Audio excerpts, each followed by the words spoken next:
Good morning. So last class ಅಲ್ಲಿ monopolistic competition ಬಗ್ಗೆ discuss ಮಾಡಿದ್ವಿ. So we have one last market structure that we need to discuss is oligopoly market. Hope ನಿಮಗೆ screen ಮತ್ತೆ ನನ್ನ voice ಎರಡೂ correct ಆಗಿ ಕೇಳಿಸ್ತಾ ಇದೆ ಕಾಣಿಸ್ತಾ ಇದೆ ಅಂತ ಅನ್ಕೊಂಡಿದ್ದೀನಿ. Yes or no? Yes sir. Okay. ಇಷ್ಟು ದಿನ ನಾವೇನು ಈ ಕಾಂಪಿಟೇಷನ್ ಬಗ್ಗೆ ನೋಡಿದ್ವಿ ಅಥವಾ ಮಾರ್ಕೆಟ್ ಸ್ಟ್ರಕ್ಚರ್ ಬಗ್ಗೆ ನೋಡಿದ್ವಿ, ಇದು ಒಂದು ಸ್ವಲ್ಪ ಡಿಫ್ರೆಂಟ್ ಆಗಿರುವಂತಹ ಕಾನ್ಸೆಪ್ಟು. ಯಾವುದು ಈ ಆಲಿಗೋಪಲಿ ಅನ್ನೋ ಮಾರ್ಕೆಟ್. ಮಾರ್ಕೆಟ್ನ behaviour as compare to your perfect competition, monopolistic ಕಾಂಪಿಟೇಷನ್ನ ಮೂರು ಬಿಟ್ಟರೆ ಇದು ಒಂದು ಸ್ವಲ್ಪ ಡಿಫ್ರೆಂಟ್ ಆಗಿ ಇರುವಂತಹ ಒಂದು ಮಾರ್ಕೆಟ್ ಸ್ಟ್ರಕ್ಚರು. ಒಂದು ಎರಡನೇ ವಿಚಾರ ಏನು ಅಂತ ಅಂದ್ರೆ, ಈ ಒಂದು ಮಾರ್ಕೆಟ್ನಲ್ಲಿ ಹೆಂಗಿರುತ್ತೆ ಅಂತ ಅಂದ್ರೆ, ಈ ಸೆಲ್ಫಿಶ್ನೆಸ್ ಅಂತ ಕರಿತೀವಲ್ಲ. ಏನು ಸೆಲ್ಫಿಶ್ನೆಸ್ ಅಂದ್ರೆ?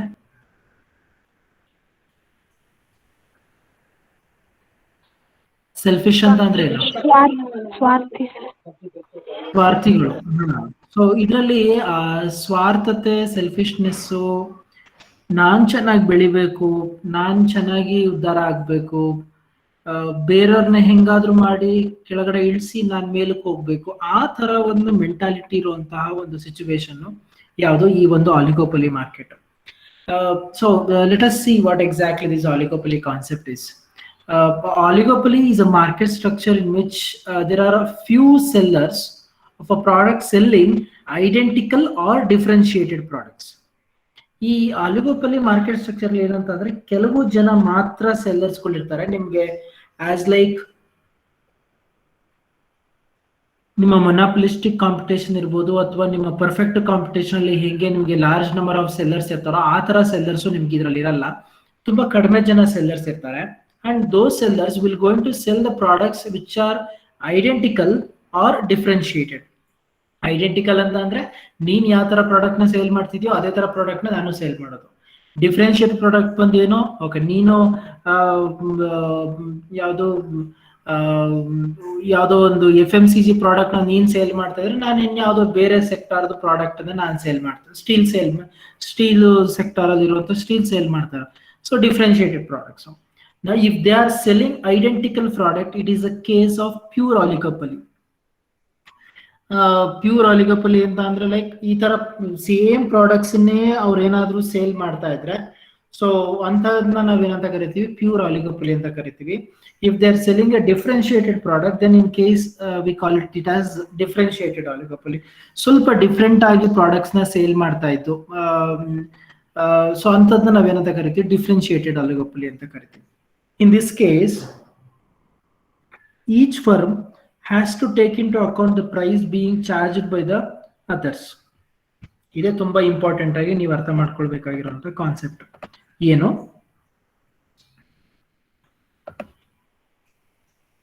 In this case, each firm to take into account the price being charged by others ಅಂತ ಅಂದ್ರೆ ಅರ್ಥ ಏನು?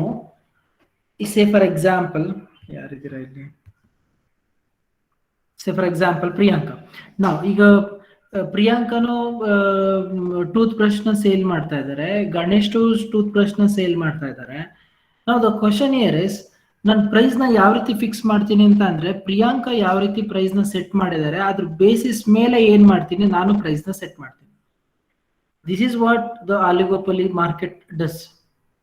ನಾನು ಓವರ್ ಆಲ್ ಮಾರ್ಕೆಟ್ ಸಿಚುವೇಶನ್ ನೋಡಲ್ಲ, ಮತ್ತೆ ಜನರ ಪರ್ಸೆಪ್ಷನ್ ಬಿಹೇವಿಯರ್ ನ ಅರ್ಥ ಮಾಡ್ಕೊಳ್ಳಲ್ಲ, ಅಥವಾ ನನಗೆಷ್ಟು ಕಾಸ್ಟ್ ಬಿದ್ದಿದೆ ನಾನು ಅದನ್ನ ಅರ್ಥ ಮಾಡ್ಕೊಳ್ಳೋದು. ನಾನು ಪ್ಯೂರ್ಲಿ ನಾನು ನೋಡೋದು ಏನು ಅಂದ್ರೆ, ನನ್ನ ಕಾಂಪಿಟೇಟರ್ ಯಾವ ರೀತಿ ಪ್ರೈಸ್ ನ ಸೆಟ್ ಮಾಡಿದ್ದಾನೆ ಅದ್ರ ಬೇಸಿಸ್ ಮೇಲೆ ಏನ್ ಮಾಡ್ತಾ ಹೋಗ್ತೀನಿ, ನಾನು ನನ್ನ ಪ್ರೈಸ್ ನ ಸೆಟ್ ಮಾಡೋದು. So that is what the oligopoly market says. So one studies that reaction curves of the other firms, and in this way the firms are interdependent. They may even charge high price if they enter into agreement, and there is no pricing policy under oligopoly because of the kinky shape of demand curve. Kinky shape ಅಂದ್ರೆ abnormal shape of demand curve.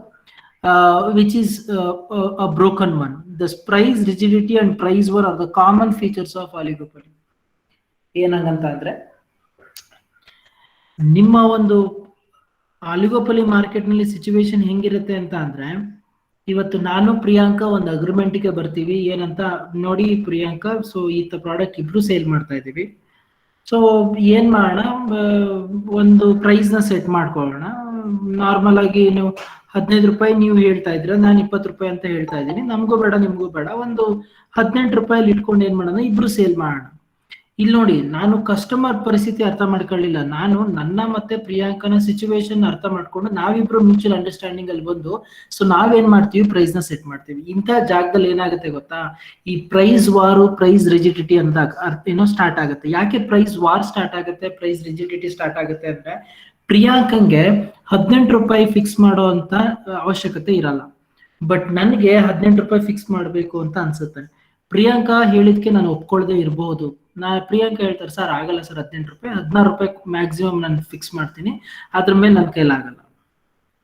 ಅಕಸ್ಮಾತ್ ನಾವೇನಾದ್ರೂ ಇಬ್ರು mutual agreement ಮಾಡ್ಕೊಳ್ಳಿಲ್ಲ ಅಂದ್ರೆ ಏನಾಗುತ್ತೆ, customers ಎಲ್ಲ ಬಂದು ಪ್ರಿಯಾಂಕನ ಹತ್ರ ಹೋಗ್ತಾರೆ. Because Priyanka selling at 16 rupees, ನಾನು 20 ರೂಪಾಯಿಗೆ ಸೇಲ್ ಮಾಡ್ತಾ ಇದ್ದೀನಿ ನಾನು. ಸೊ ಇದರಿಂದ ಏನಾಗುತ್ತೆ, ನನಗೆ ಲಾಸ್ ಆಗೋದಕ್ಕೋಸ್ಕರ ನಾನೇನ್ ಮಾಡ್ತೀನಿ, ಪ್ರಿಯಾಂಕಾ ಹತ್ರ ಹೋಗ್ಬಿಟ್ಟು, ಪ್ರಿಯಾಂಕಾ ನೋಡು 16 ರೂಪಾಯಿ ನೀನ್ ಸೇಲ್ ಮಾಡೋದು, ನನಗೊಬ್ರು ಕಸ್ಟಮರ್ಸು ಬರಲ್ಲ, ಒಂದ್ ಕೆಲಸ ಮಾಡೋಣ, ನಾವಿಬ್ರು ಒಂದು ಅಗ್ರಿಮೆಂಟ್ ಮಾಡ್ಕೊಳ್ಳೋಣ. ಸೊ 17 ರೂಪಾಯಿ ಅಥವಾ 18 ರೂಪಾಯಿ ಫಿಕ್ಸ್ ಮಾಡೋಣ. ನಾವು ಇಂಥ ಟೈಮಲ್ಲಿ ಮ್ಯೂಚುವಲ್ ಅಕ್ಸೆಪ್ಟೆನ್ಸ್ ಆಗ್ಬಿಟ್ರೆ ಪರವಾಗಿಲ್ಲ, ಬಟ್ ಇಲ್ಲಿ ನಂದೇ ನಡಿಬೇಕು ಅಂತ ಏನಾದ್ರೂ ಮೈಂಡ್ ಸೆಟ್ ಇಟ್ಕೊಂಡಿದ್ರೆ ಕಷ್ಟ.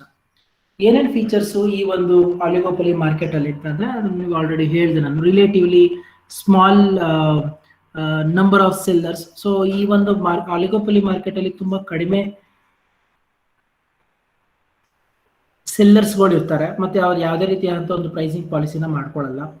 Inter dependence of the firms ಅಂತೆ. ಆಲಿಗೋಪಲಿ ಮಾರ್ಕೆಟ್ ಅಲ್ಲಿ ಏನಾಗುತ್ತೆ ಅಂತ ಅಂದ್ರೆ, ಎಲ್ಲರೂ ಒಂದೇ ದೋಣಿ ಮೇಲೆ ಪ್ರಯಾಣ ಮಾಡ್ತಿರ್ತೀವಿ. ಸೊ ಇದರಿಂದ ಏನಾಗುತ್ತೆ, ಎಲ್ಲರಿಗೂ ಈಕ್ವಲ್ ಆಪರ್ಚುನಿಟಿ ಇರುತ್ತೆ ಪ್ರೈಸ್ ನ ಮತ್ತೆ ಔಟ್ಪುಟ್ ಅನ್ನ ಸೇಲ್ ಮಾಡೋದು, ಪ್ರೈಸ್ ನ ಫಿಕ್ಸ್ ಮಾಡುವಂಥದ್ದು. ಸೊ ಅದರಿಂದ both firms are interdependent. Price rigidity, price war. So ನಾನು ಆಗ್ಲೇ ಹೇಳಿದೆ, ಈ ಒಂದು ಪ್ರೈಸ್ ನ ಒಂದು ವಾರ್ ಅನ್ನೋದು ಏನಾಗ್ತಾ ಹೋಗುತ್ತೆ, ನಡೀತಾ ಹೋಗುತ್ತೆ. ಪ್ರೈಸ್ ವಾರ್ ಆಗ್ತಾ ಆಗ್ತಾ ಏನ್ ಮಾಡ್ತಾರೆ, ಸೊ ನೀವು ಸಾಧ್ಯವಾದಷ್ಟು ಕಡಿಮೆ ಪ್ರೈಸ್ಗೆ ಸೇಲ್ ಮಾಡ್ಬಿಟ್ಟು ಜಾಸ್ತಿ ಕಸ್ಟಮರ್ಸ್ ನ ಅಟ್ರಾಕ್ಟ್ ಮಾಡ್ಕೋಬೇಕು ಅಂತ ನೋಡ್ತಿರ್ತೀರಾ. That is what we call as price rigidity.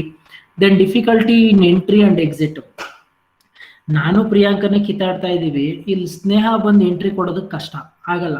ಯಾಕೆ, ಸೊ ಇವ್ರುಗಳು ಸವಸ ಬೇಡಪ್ಪ, ನಾವು ಬೇರೆ ಕಡೆ ಎಲ್ಲಾದ್ರೂ ಹೋಗಿ ಮಾರ್ಕೆಟ್ ಸ್ಟಾರ್ಟ್ ಮಾಡೋಣ ಅಂತ ಯೋಚನೆ ಮಾಡ್ತಾರೆ. ಸೊ ಯಾಕೆ, ಬಿಕಾಸ್ ಫರ್ಮ್ಸ್ ಆಲ್ರೆಡಿ ಎಕ್ಸಿಸ್ಟೆಡ್ ಆಗಿ ಅವರಲ್ಲೇ ಒಂದು ಕಾಂಪಿಟೇಷನ್ ಬಿಲ್ಡ್ ಆಗ್ತಿರೋದ್ರಿಂದ, ಸೊ ಒಬ್ಬ ಹೊಸಬ ಬಂದು ಎಂಟ್ರಿ ಆಗ್ತಾನೆ ಅಂತ ಅಂದ್ರೆ ಅವನು ಆ ಜಾಗದಲ್ಲಿ ಸಸ್ಟೈನ್ ಆಗೋದಕ್ಕೆ ಕಷ್ಟ. ಆಬ್ವಿಯಸ್ಲಿ ಇವತ್ತು ನಾನು ಮತ್ತೆ ಪ್ರಿಯಾಂಕಾ ಇಬ್ರು ಮಾತ್ರ ಮಂಡ್ಯ ಸಿಟಿಲಿ ಈ ಪ್ರಾಡಕ್ಟ್ ಸೇಲ್ ಮಾಡ್ತಾ ಇದೀವಿ. ಇವತ್ತು ಸಡನ್ ಆಗಿ ಸ್ನೇಹ ಬಂದ್ಬಿಟ್ಟು ನಾನು ಕಂಪ್ನಿ ಸ್ಟಾರ್ಟ್ ಮಾಡ್ತೀನಿ, ನಾನು ಮತ್ತೆ ಪ್ರಿಯಾಂಕಾ ಬಿಡಲ್ಲ ನಿಮ್ಮನ್ನ ಎಂಟ್ರಿ ಮಾಡ್ಕೊಳ್ಳೋದಕ್ಕೆ. That's why in the oligopoly market entry and exit are very much difficult. So selling cost ಯಾರಾದ್ರೂ ಯೂಸ್ ಮಾಡ್ಕೊಳ್ತೀರಾ ಇಲ್ಲಿ. ಯಾಕೆ, somehow you need to attract the people, attract the customer. So ಅದರಿಂದ so you will go to incur aggressive and defensive marketing strategies ನ use ಮಾಡ್ತೀರಾ. Then indeterminateness of the demand curve ಅಂತ. ಏನಂತ ಅಂದ್ರೆ, so ನಿಮ್ಮ oligopoly market structure ಯಾವಾಗಲೂ demand curve ತುಂಬಾ variations ಗಳಲ್ಲಿರುತ್ತೆ. ಯಾಕೆ, ಬಿಕಾಸ್ ಒಂದು ಯಾವುದೇ ರೀತಿ ಪ್ರಾಪರ್ ಪ್ರೈಸಿಂಗ್ ಪಾಲಿಸಿ ಇರಲ್ಲ, ಮತ್ತೆ ಪ್ರೈಸು ಯಾವ ರೀತಿ ಸೆಟ್ ಮಾಡ್ತೀರಾ ಅನ್ನೋದ್ರ ಮೇಲೆ ಡಿಪೆಂಡ್ ಆಗೋಗ್ಬಿಡುತ್ತೆ. ಇವತ್ತು ನನಗೆ 20 ರೂಪಾಯಿ ಫಿಕ್ಸ್ ಮಾಡ್ಕೊಂಡು ನಾನು ಸೇಲ್ ಮಾಡ್ತಾ ಇದ್ದೀನಿ, ನಾಳೆ ಪ್ರಿಯಾಂಕಾ 16 ರೂಪಾಯಿಗೆ ಏನಾದ್ರು ಸೇಲ್ ಮಾಡಕ್ ಶುರು ಹಚ್ಕೊಂಡ್ರೆ ಏನಾಗುತ್ತೆ, ನನ್ನ ಡಿಮ್ಯಾಂಡ್ ಕರ್ವ್ ಏನಾಗುತ್ತೆ, ಪುಟ್ಟ ಕೆಳಗಡೆ ಇಳಿದೋಗುತ್ತೆ, ಪ್ರಿಯಾಂಕದ್ ಫುಲ್ ಜಾಸ್ತಿ ಆಗಿ ಹೋಗ್ಬಿಡುತ್ತೆ. ಅಕಸ್ಮಾತ್ ನಾನೇನಾದ್ರೂ 16 ರೂಪಾಯಿ ಇರೋದನ್ನ ಪ್ರಿಯಾಂಕಾ ಏನ್ 16 ರೂಪಾಯಿಗೆ ಸೇಲ್ ಮಾಡ್ತಾ ಇದ್ರೆ, ಅದೇ ಪ್ರಾಡಕ್ಟ್ ನಾನು ಇವಾಗ 20 ರೂಪಾಯಿ ಬದಲು 15 ರೂಪಾಯಿಗೆ ಸೇಲ್ ಮಾಡ್ಬಿಟ್ರೆ ಪ್ರಿಯಾಂಕಾ ಡಿಮ್ಯಾಂಡ್ ಕರ್ವ್ ಬಿದ್ದೋಗ್ಬಿಡುತ್ತೆ. ನಾವು ಈ ತರ ಒಂದು ಡಿಮ್ಯಾಂಡ್ ಕರ್ವ್ ಅಲ್ಲಿ ಭಾರಿ ವ್ಯತ್ಯಾಸಗಳಾಗ್ತಾ ಇರ್ತವೆ ಅಂತ ಹೇಳ್ತಾರೆ. ಅಂಡ್ ಇದೊಂದು ಕಾಂಪ್ಲೆಕ್ಸ್ ಮಾರ್ಕೆಟ್ ಸ್ಟ್ರಕ್ಚರ್ ಅಂತ ಹೇಳ್ತೀವಿ. ಯಾಕೆ, ಬಿಕಾಸ್ ಕಂಪನಿ ಅಥವಾ ಫರ್ಮ್ಸ್ಗಳ ನಡುವೆ ಒಂದು ರೈವಲ್ರೀಸ್ ಅಂತ ಇರುತ್ತೆ. ಯಾಕೆ? ಬಿಕಾಸ್ ನೀನ್ ಹೇಳೋದನ್ನ ನಾನು ಯಾಕೆ ಅಕ್ಸೆಪ್ಟ್ ಮಾಡ್ಕೋಬೇಕು, ನಾನು ಹೇಳೋದನ್ನ ನೀನ್ ಯಾಕೆ ಅಕ್ಸೆಪ್ಟ್ ಮಾಡ್ಕೊಳ್ಬೇಕು ಅಂತ. ಇಂತಹ ಜಾಗದಲ್ಲಿ ಒಂದು ಓವರ್ ಆಲ್ ಮಾರ್ಕೆಟ್ ಸ್ಟ್ರಕ್ಚರ್ ತುಂಬಾ ಅಂದ್ರೆ ತುಂಬಾ ಕಾಂಪ್ಲಿಕೇಟ್ ಆಗಿರುತ್ತೆ. ಯಾರನ್ನ ನಂಬಬೇಕು, ಯಾರನ್ನ ಬಿಡಬೇಕು, ಯಾರು ಸರಿ ಯಾರು ತಪ್ಪು ಅನ್ನೋದು ಕ್ಲಾರಿಟಿ ನಿಮ್ಗೆ ಈ ಒಂದು ಸಿಚುವೇಶನ್ ಅಲ್ಲಿ ಸಿಗಲ್ಲ ಅಂತ ಹೇಳಿ. So these are some of the features of oligopoly market. ನಾವು price and output determination under oligopoly same ನಾನು ಹೆಂಗೆ ಪರ್ಫೆಕ್ಟ್ ಕಾಂಪಿಟೇಷನ್, ಮೊನಾಪಲಿಸ್ಟಿಕ್ ಕಾಂಪಿಟೇಷನ್ ಅಲ್ಲಿ ಮಾತಾಡ್ತಾ ಇದ್ದೆ, ಹಾಗೇನೆ ನಿಮ್ಮ ಆಲಿಗೋಪಲಿಲೂ ಸಹ ಈ ಪ್ರೈಸ್ ಡಿಟರ್ಮಿನೇಷನ್ ಮತ್ತೆ ಎಷ್ಟು ಔಟ್ಪುಟ್ ಅನ್ನ ನಾನು ಸೇಲ್ ಮಾಡಬೇಕು ಅಥವಾ ಪ್ರೊಡ್ಯೂಸ್ ಮಾಡಬೇಕು ಅನ್ನೋ ಡಿಸಿಷನ್ ಅನ್ನ ಏನ್ ಮಾಡ್ಬೇಕಾಗತ್ತೆ, ನಾನು ತಗೊಳ್ಬೇಕಾಗತ್ತೆ under oligopoly market. Generally, the firm is in equilibrium position where its marginal cost curve is its marginal revenue curves and price is depicted with the help of average revenue or demand curve. Sorry, Q anta ide adu curve adu actually. So usually ಏನಾಗುತ್ತೆ, ನಿಮ್ಮ oligopoly market ಅಲ್ಲಿ ನಿಮ್ಮ price ಮತ್ತೆ output determination ಅಥವಾ decision ಯಾವ್ದು basis ಮೇಲೆ ಇರುತ್ತೆ ಅಂತ ಅಂದ್ರೆ, purely the price which is set by an organisation. Price ನ ಯಾವ ರೀತಿ ಸೆಟ್ ಮಾಡ್ತೀರಾ ಅನ್ನೋದ್ರ ಮೇಲೆ ಡಿಪೆಂಡ್ ಆಗಿರುತ್ತೆ ನಿಮ್ಮ ಒಂದು ಪ್ರಾಡಕ್ಟ್ ಅನ್ನ ಒಂದು ಪ್ರೈಸ್ ಮತ್ತೆ ಔಟ್ಪುಟ್ ಡಿಸಿಷನ್. ಹೊರಗಡೆ ಮಾರ್ಕೆಟ್ ಅಲ್ಲಿ ಒಬ್ಬ ಕಾಂಪಿಟೇಟರ್ ಯಾವ ರೀತಿ ಫಿಕ್ಸ್ ಮಾಡ್ತಿದ್ದಾನೆ ಪ್ರೈಸ್ ನ, ಅದ್ರ ಬೇಸಿಸ್ ಮೇಲೆ ಏನ್ ಮಾಡ್ತಾ ಹೋಗ್ತೀನಿ ನಾನು, ಸೊ ಚೆಕ್ ಮಾಡ್ತಾ ಹೋಗ್ತೀನಿ ಎಷ್ಟು ಪ್ರೈಸ್ ನ ನಾನು ಏನ್ ಮಾಡ್ಬೇಕು, ಸೆಟ್ ಮಾಡಬೇಕು to earn predetermined average revenue ಅಂತ. ಇದರಲ್ಲಿ ನೀವು ಕಾಸ್ಟ್ಗೆ ತುಂಬಾ ಲೆಸ್ ಇಂಪಾರ್ಟೆನ್ಸ್ ನ ಕೊಡ್ತೀರಾ. ಅದು ಬಿಟ್ಟು ನೀವು ಕಾಂಪಿಟೇಟರು ಮತ್ತೆ ನಿಮ್ಮ ಒಂದು ಪ್ರೈಸ್ ನ ಚೇಂಜಸ್ ಏನಿದೆ ಅದ್ರ ಮೇಲೆ ಜಾಸ್ತಿ ಏನ್ ಮಾಡ್ತೀರಾ, ಫೋಕಸ್ ಮಾಡ್ತೀರಾ ಹೊರತು ನೀನ್ ಎಷ್ಟು ಕಾಸ್ಟ್ ಇನ್ಕರ್ ಮಾಡ್ಕೊಂಡೆ, ಎಷ್ಟು ಖರ್ಚಾಗಿದೆ ಅದ್ರ ಬಗ್ಗೆ ನೀನ್ ಏನ್ ಮಾಡಲ್ಲ, ಯೋಚನೆ ಮಾಡಲ್ಲ. ಈ ಆಲಿಗೋಪಲಿ ಮಾರ್ಕೆಟ್ ಅಲ್ಲಿ ಈ ಪ್ರೈಸು ಮತ್ತೆ ಔಟ್ಪುಟ್ ಡಿಸಿಷನ್ ಈ ಮೂರು ವಿಚಾರಗಳಲ್ಲಿ ನಿಂತಿರುತ್ತೆ. ಮೂರು ವಿಚಾರಗಳು ಅಂತ ಅಂದ್ರೆ ಈ ಪ್ರೈಸು ಮತ್ತೆ ಔಟ್ಪುಟ್ ಡಿಸಿಷನ್ ಈ ಮೂರು ಸಿಚುವೇಶನ್ ಅಲ್ಲಿ ಏನಾಗುತ್ತೆ, ಬದಲಾವಣೆ ಆಗುತ್ತೆ ಅಂತ ಹೇಳ್ತಾರೆ. ಒಂದು ಇಂಡಿಪೆಂಡೆಂಟ್ ಪ್ರೈಸಿಂಗ್ ಅಂತ, ಇನ್ನೊಂದು ಪ್ರೈಸಿಂಗ್ ಅಂಡರ್ ಕಲ್ಯೂಷನ್, ಮತ್ತಿನ್ನೊಂದು pricing under price leadership. Independent pricing ಅಂದ್ರೆ ಏನು, ಪ್ರೈಸಿಂಗ್ ಅಂಡರ್ ಕಲ್ಯೂಷನ್ ಅಂದ್ರೆ ಏನು, ಪ್ರೈಸಿಂಗ್ ಅಂಡರ್ ಪ್ರೈಸ್ ಲೀಡರ್ಶಿಪ್ ಅಂತ ಅಂದ್ರೆ ಏನು. ಈ ಮೂರಕ್ಕೂ ನಾನು ಮುಂದೆ ಸ್ವಲ್ಪ ಡೀಟೇಲ್ಡ್ ಆಗಿ ಎಕ್ಸ್ಪ್ಲನೇಷನ್ ಕೊಡ್ತಾ ಹೋಗ್ತೀನಿ. ಬಟ್ ಮೀನ್ ವೈಲ್ ಒಂದು ಚೂರು ಬೇಸಿಕ್ ಜನರಲ್ ಆಗಿ ತಿಳ್ಕೊಂಡು ಲೇಟರ್ ಪಾರ್ಟ್ ನಾವು ಈ ಒಂದು ಕಾನ್ಸೆಪ್ಟ್ಸ್ಗಳನ್ನ ಡೀಟೇಲ್ ಆಗಿ ಅರ್ಥ ಮಾಡ್ಕೊಳ್ಳೋಣ. ಸಿಂಪಲ್ ಆಗಿ ಹೇಳ್ಬಿಡ್ತೀನಿ. ಇಂಡಿಪೆಂಡೆಂಟ್ ಪ್ರೈಸಿಂಗ್ ಅಂದ್ರೆ ಏನು, ಪ್ರೈಸಿಂಗ್ ಅಂಡರ್ ಕಲ್ಯೂಷನ್ ಅಂದ್ರೆ ಏನು, ಪ್ರೈಸ್ ಲೀಡರ್ಶಿಪ್ ಅಂತಂದ್ರೆ ಏನು. ಇಂಡಿಪೆಂಡೆಂಟ್ ಪ್ರೈಸಿಂಗ್ ಅಲ್ಲಿ ನಾನು ಪ್ರಿಯಾಂಕನ್ ಬಗ್ಗೆ ನಾನು ತಲೆ ಕೆಡ್ಸ್ಕೊಳಕ್ ಹೋಗಲ್ಲ. ನನ್ಗೆ ಯಾವ್ದು ಬೇಕೋ ಆ ರೇಟನ್ನ ಫಿಕ್ಸ್ ಮಾಡ್ಕೊಳ್ತೀನಿ. ಸೆಕೆಂಡ್, ಪ್ರೈಸ್ ಕಲ್ಯೂಷನ್ ಅಂದ್ರೆ ಏನು, ಪ್ರಿಯಾಂಕಾ ಏನ್ ರೇಟ್ ಇಟ್ಟಿದ್ದಾರೆ ನೋಡ್ಕೊಳ್ತೀನಿ. ಪ್ರಿಯಾಂಕಾ ಏನ್ ರೇಟ್ ಇಟ್ಟಿದ್ದಾರೆ ಅದ್ರ ಕೆಳಗಡೆ ನಾನು ಏನ್ ಮಾಡ್ತೀನಿ, ಕಡಿಮೆ ರೇಟ್ ಫಿಕ್ಸ್ ಮಾಡ್ಬಿಟ್ಟು ಏನ್ ಮಾಡ್ತೀನಿ, ಪ್ರಾಡಕ್ಟ್ ನ ಸೇಲ್ ಮಾಡ್ತೀನಿ. This is pricing collusion. Price leadership ಅಲ್ಲಿ ಏನ್ ಮಾಡ್ತೀನಿ, ನಾನು ಒಂದ್ 4-5 ಫರ್ಮ್ಸ್ ಇದೆ, ಅದ್ರಲ್ಲಿ ಯಾರೋ ಒಬ್ಬ ಫರ್ಮ್ ತುಂಬಾ ಪಾಪ್ಯುಲರ್ ಆಗಿ ತುಂಬಾ ಒಂದು ರೆಪ್ಯುಟೇಷನ್ ಇಟ್ಕೊಂಡಿದ್ದಾನೆ ಆ ಮಾರ್ಕೆಟ್ ಅಲ್ಲಿ. ನನ್ನ price fixation it's purely based on that particular person. ಯಾರು ಲೀಡರ್ ಆಗಿರ್ತಾನಲ್ಲ ಅವನ ಪ್ರಕಾರ ನಾನು ಏನ್ ಮಾಡ್ತೀನಿ, ಪ್ರೈಸ್ ನ ಫಿಕ್ಸ್ ಮಾಡ್ತೀನಿ. These are the three major what you called the pricing strategies which will going to be used by a firm when he is fixing the price of the product. Independent pricing ಅಂದ್ರೆ ಏನಪ್ಪ,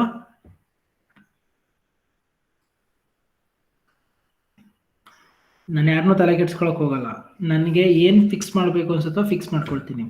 pricing under ಕಲ್ಯೂಷನ್ ಬಂದು ನಾನು ಪ್ರಿಯಾಂಕಾ ಇಬ್ರು check ಮಾಡ್ಕೊಂಡು ಅಥವಾ ಇನ್ನೊಬ್ರು ಯಾರೋ ಇದ್ರೆ ಅವ್ರದ್ದು ಚೆಕ್ ಮಾಡಿಬಿಟ್ಟು ನಾನು ಏನ್ ಮಾಡ್ತೀನಿ, ಓಕೆ ಎಷ್ಟು ಕಡಿಮೆ ರೇಟಲ್ಲಿ ಸಾಧ್ಯನೋ ಅಷ್ಟು ಕಡಿಮೆ ರೇಟಲ್ಲಿ ಏನ್ ಮಾಡಬೇಕು ನಾನು ಪ್ರೈಸ್ ನ ಫಿಕ್ಸ್ ಮಾಡ್ಬಿಡ್ತೀನಿ.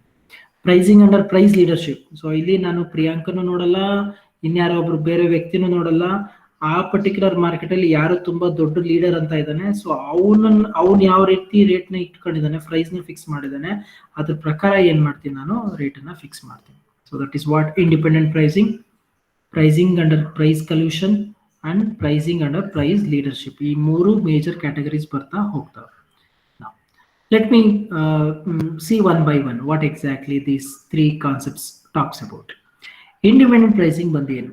Under oligopolistic market situation, each firms try to follow an independent price and output policy. ಮುಂದಕ್ಕೆ ಓದ್ತೀನಿ ನೋಡಿ.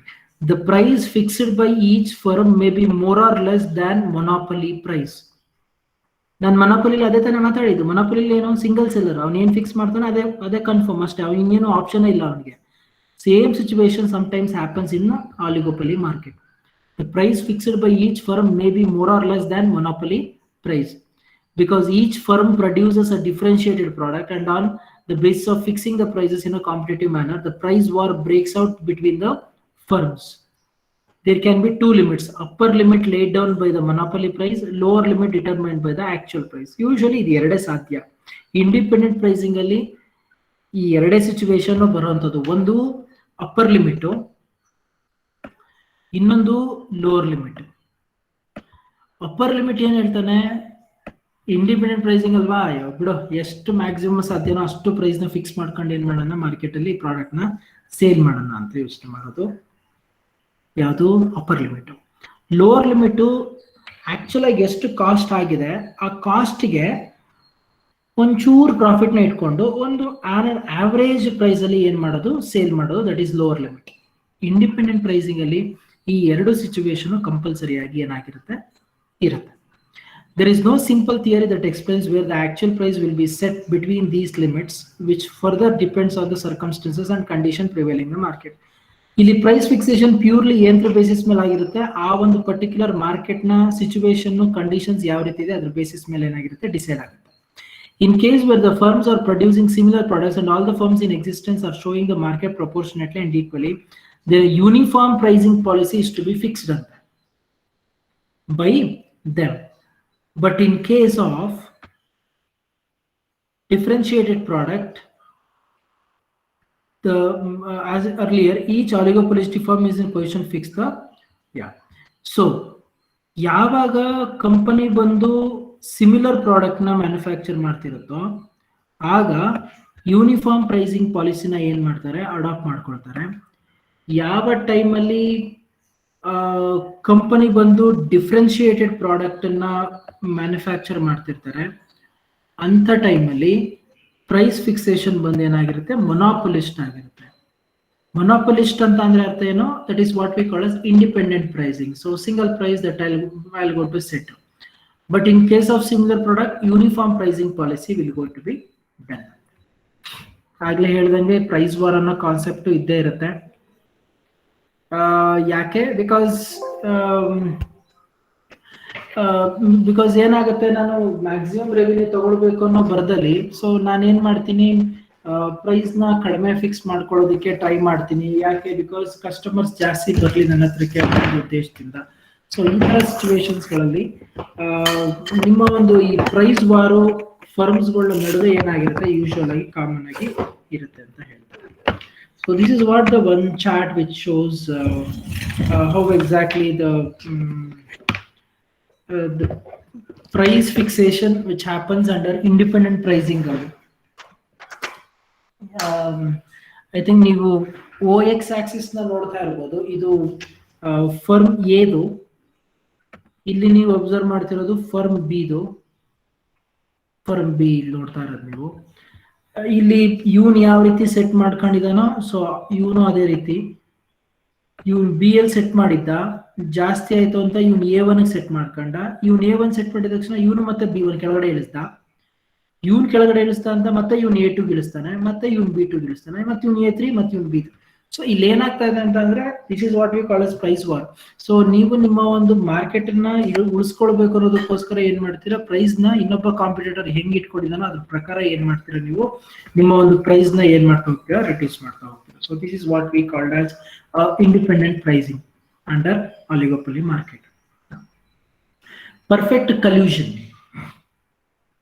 Collusion ಅಂದ್ರೆ ಏನು?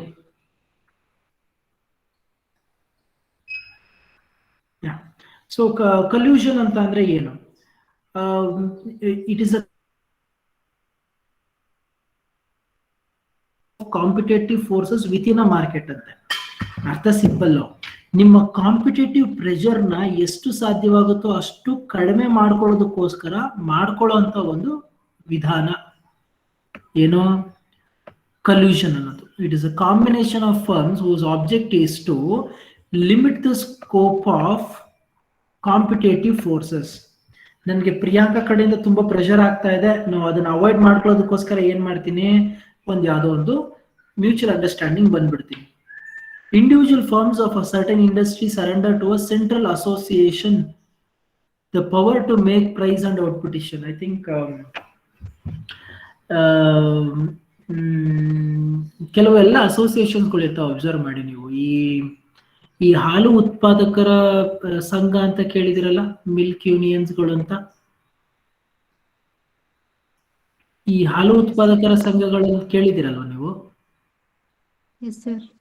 ಅಲ್ಲೆಲ್ಲ ಏನಾಗುತ್ತೆ ನಿಮ್ಗೆ, ಇವಾಗ ಯಾರೋ ಒಬ್ಬ ಹಾಲನ್ನ ತಂದು ಏನ್ ಮಾಡ್ತಾನೆ, ಆ ಡೈರಿಗೆ ತಗೊಂಡ್ ಬಂದು ಹಾಕ್ತಾನೆ. ಪ್ರೈಸ್ ಸೆಟ್ ಮಾಡೋದು ಬಂದು ಒಬ್ಬೊಬ್ಬನಿಗೆ ಪ್ರೈಸ್ ನ ಸೆಟ್ ಮಾಡಲ್ಲ. ಇಲ್ಲಿ ಏನಾಗುತ್ತೆ, ಒಂದು ಅಸೋಸಿಯೇಷನ್ ಏನ್ ಮಾಡುತ್ತೆ, ಮೇನ್ ಆಗಿ ನಿಂತ್ಕೊಂಡು ಅವ್ರ ಕಡೆಯಿಂದ ಏನಾಗುತ್ತೆ, ಈ ಒಂದು ಪ್ರೈಸ್ ಸೆಟ್ ಆಗುತ್ತೆ.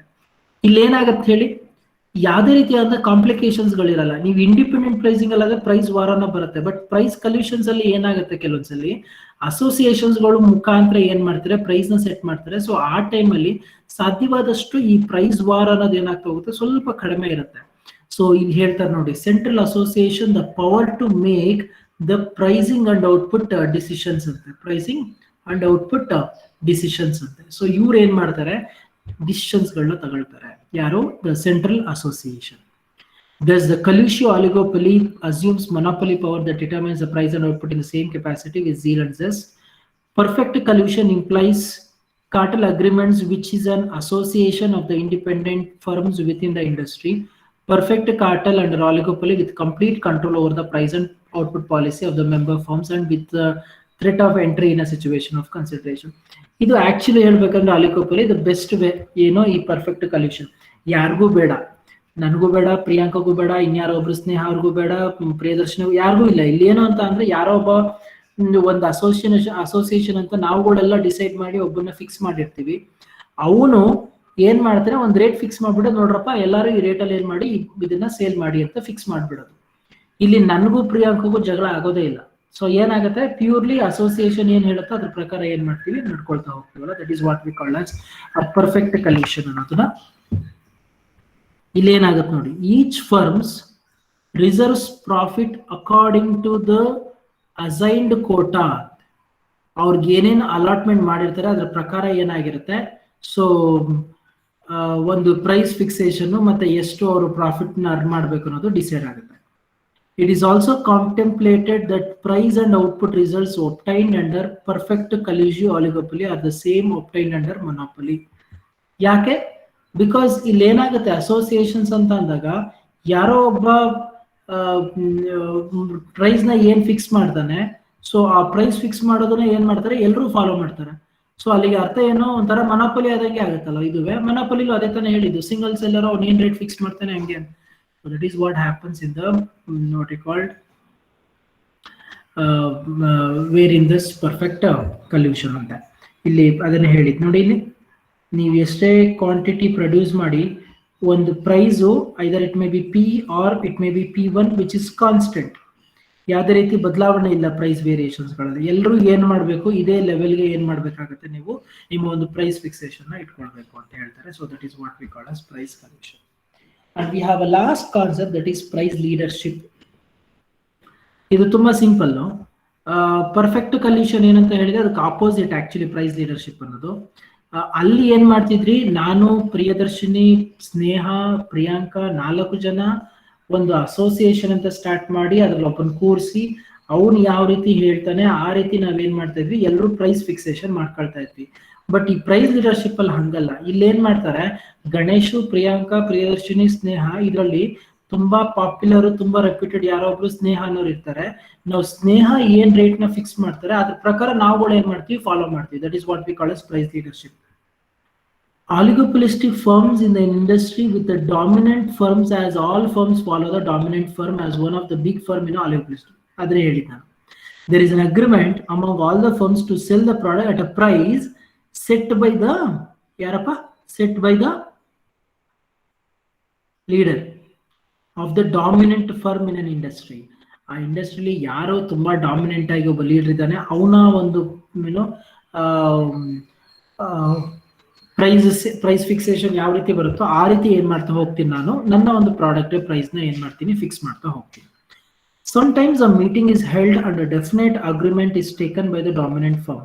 In case of a homogeneous product, the price may be uniform price and the same is announced by the leader of the firm.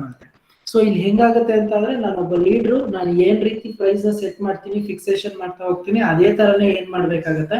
So in ಮಿಕ್ಕಿರೋ ಎಲ್ಲಾ ಫರ್ಮ್ಸ್ ಗಳು ಫಾಲೋ ಮಾಡ್ಬೇಕಾಗತ್ತೆ. ಐ ಥಿಂಕ್ ಎಕ್ಸಾಂಪಲ್ ಕೊಟ್ಟಿದ್ರು ನೋಡಿ, price leadership industries are like cement industry, cigarette industry, flour, fertilisers, petroleum, milk, steel et cetera. ಇವೆಲ್ಲವೂ ಅಷ್ಟೇ, ಇವೆಲ್ಲವೂ ಬರೋದು ಯಾವ್ದ್ರೊಳಗಡೆ, ನಿಮ್ಮ ಈ ಪ್ರೈಸ್ ಲೀಡರ್ಶಿಪ್ ಒಳಗಡೆ. ಯಾಕೆ? ಬಿಕಾಸ್ ಯಾರು ತುಂಬಾ ಪಾಪ್ಯುಲರ್ ಇರ್ತಾನೆ, ಅವ್ನು ಏನ್ ರೇಟ್ ಫಿಕ್ಸ್ ಮಾಡ್ತಾನೆ ಅದನ್ನೇ ಎಲ್ಲರೂ ಏನ್ ಮಾಡ್ತಾರೆ, ಫಾಲೋ ಮಾಡ್ತಾರೆ.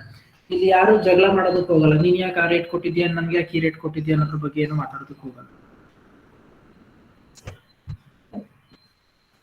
Price leadership may be a different types.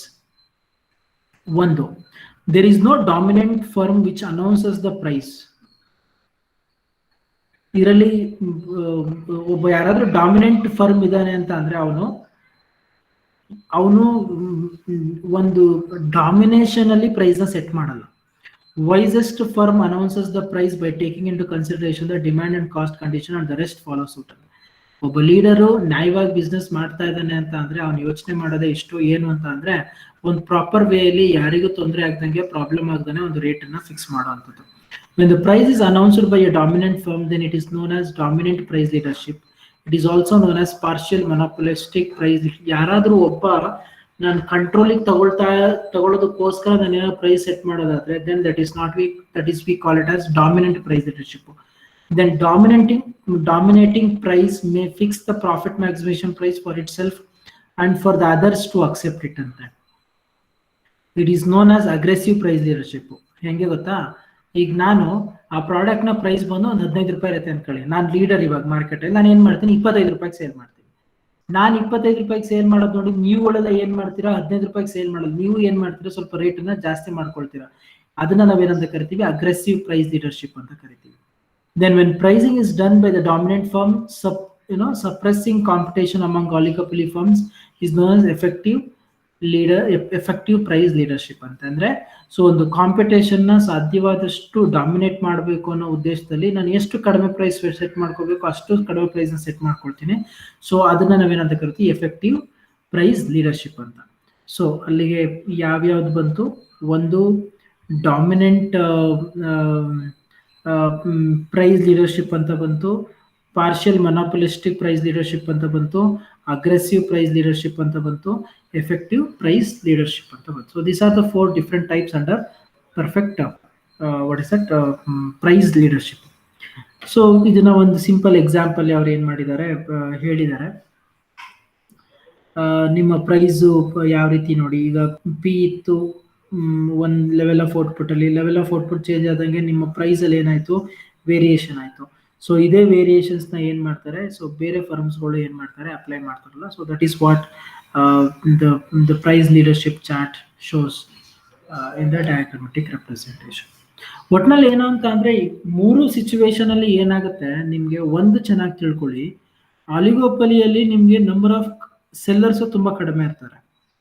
ನಾವು ಮೊನೋಪೊಲಿಸ್ಟಿಕ್ ಅಲ್ಲಿ ಏನೋ 50 ಜನ 60 ಜನ ನಾವೇನ್ ಮಾತಾಡ್ತಿದ್ವಿ, ಇಲ್ಲಿ ಬಂದು ನಿಮ್ಗೆ ಕೇವಲ ಒಂದು 5 ಅಥವಾ 10 ಬರೀ ಅಷ್ಟು ಜನ ಮಾತ್ರ ಇರ್ತಾರೆ, ಯಾರೋ ಸೆಲ್ಲರ್ಸ್ಗಳು.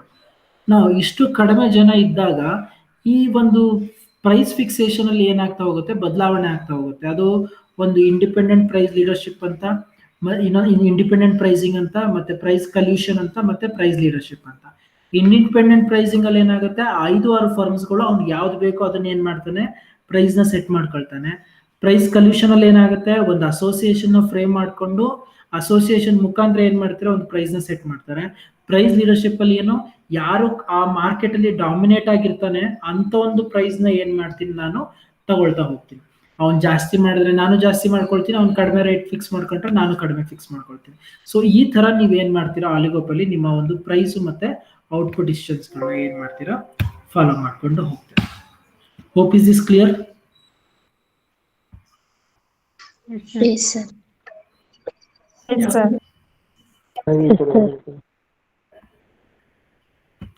Thank you.